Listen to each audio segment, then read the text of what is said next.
那个眼都可以盖掉的，所以不用太肮脏。开挂的时候呢，就好好的沉淀好好的享受在这个3个小时内慢慢的把心情放下放低放松来绘制这个人生中的第一步长谈。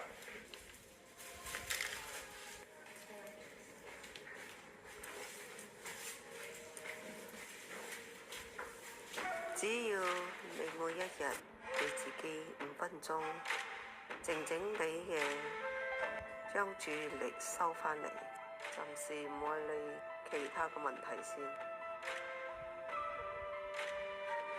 每一日練習一個5分鐘，唔係俾你變成另一個人，而係將你自己返嚟自己。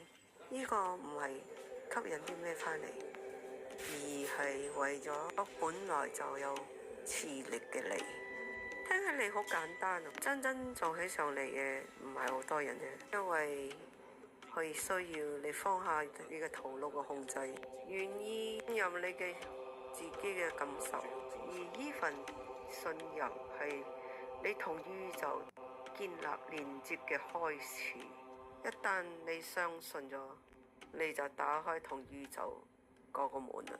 所以你願唔願意從今日開始靜落嚟5分鐘？